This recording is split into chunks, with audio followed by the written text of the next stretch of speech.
예, 여러분 안녕하십니까. 성선회라 TV입니다. 오늘 14일 토요일 마침내 국힘당에서는 탄핵 결의를 하는 시간이 되고요. 또 그리고 강화문과 또 국회의사당에서 이 양측에서 대규모 집회가 예상이 되는 이런 날인데요. 자, 지금부터는 여론전이라고 할 수 있습니다. 정말 모진 이 겨울을 이겨낼 수가 있느냐? 그러면은 새로운 봄이 과연 올 수가 있느냐. 굵은 정말 이제 겨울옷을 챙겨 입고 정말 이 모진 바람을 우리가 막아내야 될 그런 각오를 해야 될 때가 된 것 같습니다. 자, 여기에 있어서 자유우파가 과연 이 대통령실에 이렇게 하환, 지지 하한을 보낸 것을 보고 또 다른 보도에서 이렇게 보면은 그 댓글들을 자세히 읽어보면은요, 이 대통령의 2차 국민 담화를 하고 나서 엄청난 내부적으로는 이 방송 언론에서는 많은 이제 편향되어진 대체적으로 70% 이상 탄핵을 찬성한다 여론이 대단한 기울어져 있지만은 내막을 들여다보면은 또 그렇지 않다는 점도 우리가 발견되어 줄 수가 있는데요.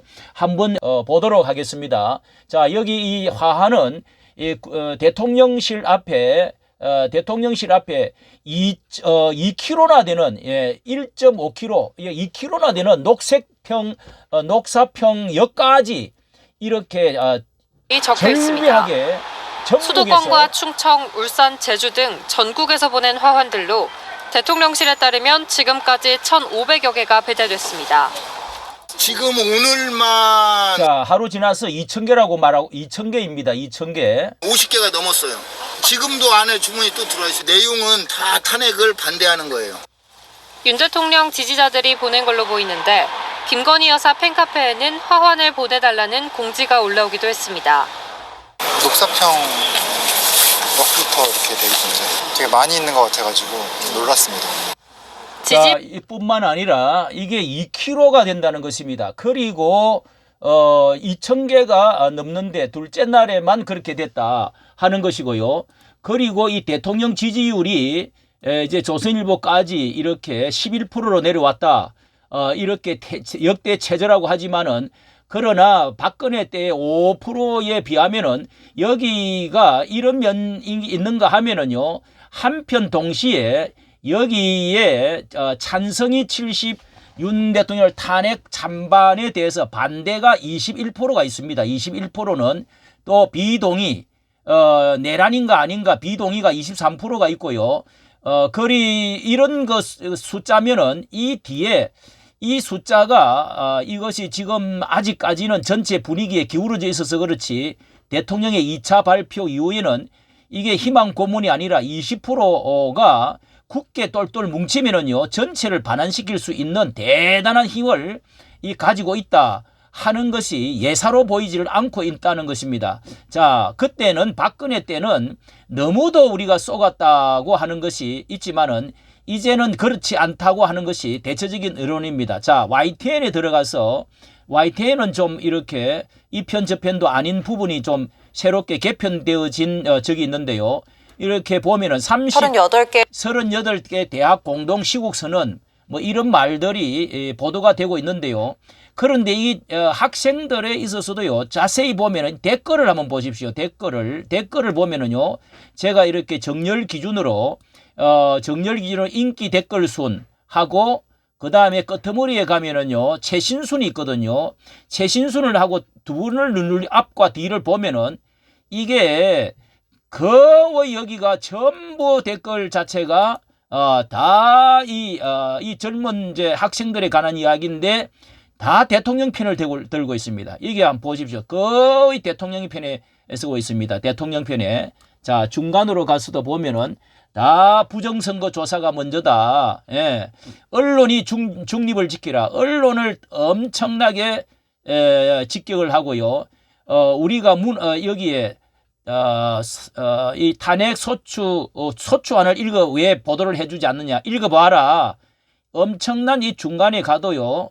전부 이 보도에 대해서 이 댓글 내용들을 보면은 대통령을 옹호하는 사람들도 엄청나게 많다 하는 것도 증명이 되고 있습니다. 자, 그런데 그 가운데 가장 우리의 마음을 정말 참 대변해주고 있다고 하는 사람이 박근혜 때에 8년이 지나서 딱 이 8년이 지나고 다시 역사가 다시 되돌아가서 잔인한 역사 어김없이 반복한다 하고 유영아 박근혜 변호인 유영아 의원이 그날도 추웠다 하면서 그의 심경을 여기 어제 11일 날 이렇게 올려놓은 것이 있는데 잠깐 한번 보도록 하겠습니다. 자, 유영아 국민의힘 비상계엄 사태에 이은 탄핵 정국에 박 대통령 탄핵 당시를 떠올리면서 역사는 반복된다면서 어김없이 반복된다. 잔인한 역사.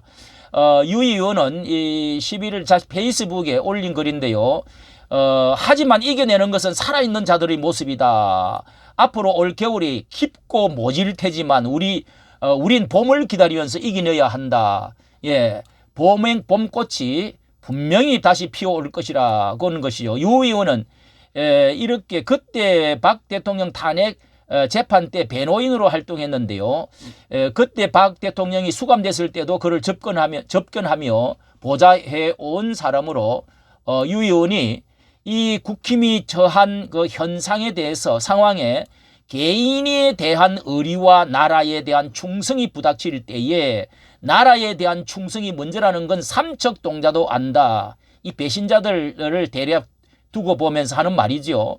명분은 늘 아름답기에 가끔 착시를 일으킨다. 자, 이 사람들은 지금 국힘당에서 탄핵 찬성하는 사람들은요, 명분보다는 이 충성, 의리 이런 것보다는요, 자기 개인 영달, 자기 지역구의 사람들, 얼마의 사람들, 예, 이 눈치 보기 그리고 배신 이런 그 도덕성 위에 선 것이 아닙니다. 유 의원은 박 전 대통령 탄핵 소추안 통과 당시 떠올리면서 그날도 추웠고 혼자였다면서 혹한의 겨울이 곧 다가올 것이며 어쩌면 살아서 봄을 볼 수 없다는 생각이 들었다. 지금도 마찬가지입니다.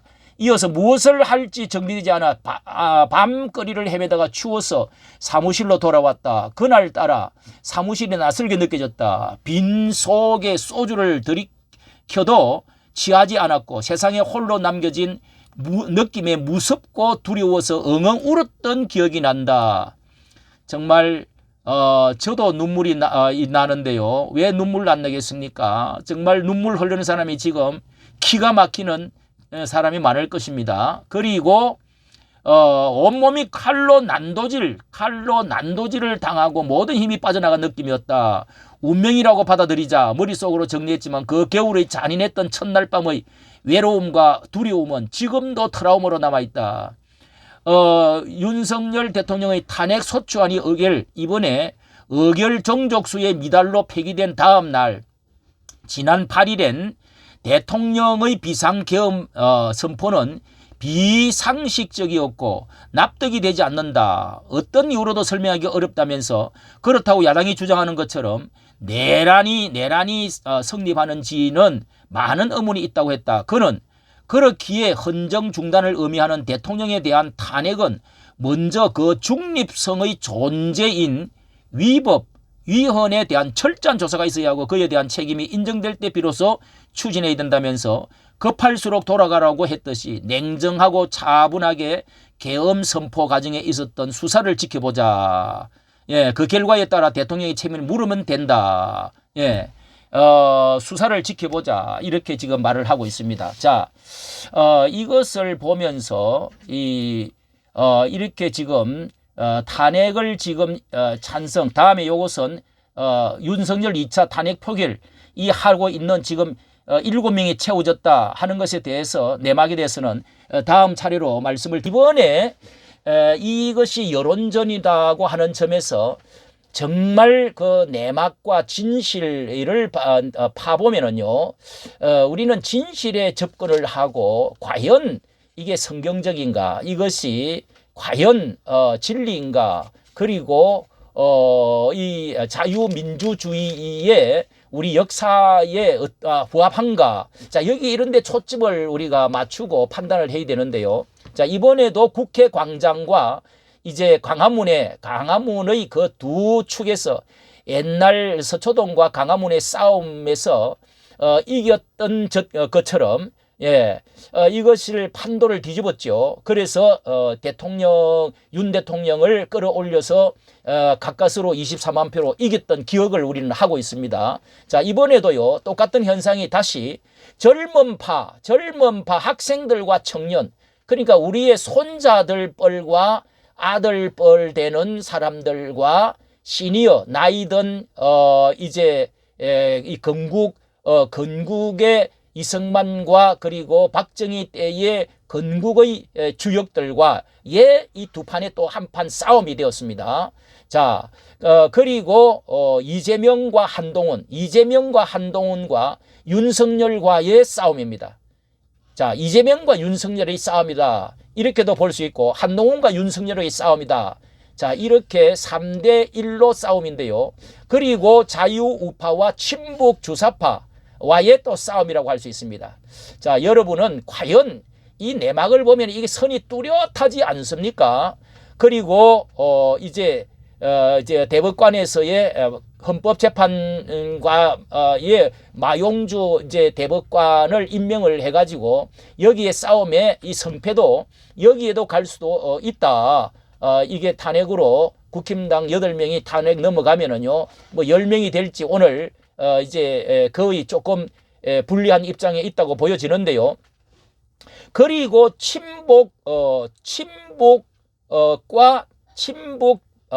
또 친중과의 친미 한미일과의 이 싸움이다. 이것을 서방에서도 그렇게 미국에서도 지금 그렇게 지금 보고 있는 경향이 있어요. 그리고 내로남 부패, 내로남불 이 부패 집단과 그리고 이 선의로 가고자 하는 이 부패를 뿌리 뽑고자 하는 윤석열 보수 우파의 싸움이다. 자, 이런 점에서 말이죠. 친미냐 반미냐 이런 사실들을 보면은 분명히 여러분 우리의 자녀들이 정말 그 진보도 필요하고 젊은 피도 필요하지만은 아직은 우리나라의 뿌리가 정말 우리가 세웠던 이 나라 이 자녀들이 너무도 이 전교조의 물을 먹고 이 여론에 쉽게 휩쓸리고 한일 이 반일에 대해서 너무도 얕은 생각을 갖고 있다는 점에서 너무도 답답합니다. 개인적으로 저는 저희 집안에 안에 있는 모든 우리의 자녀들 3사람이 있는데 다 원래 이제 광주 쪽의 사람 사이들이지만은 다 말을 하니까 결국은 다 이해를 하고 지금 다 돌아섰습니다. 정말 기가 막힙니다. 다음 시간에는요, 민주당 대열에 선 이 변절자 DNA를 가진 이 배반자들에 대한 7명에 대해서 말씀드리도록 하겠습니다. 이까지 정치 감사합니다.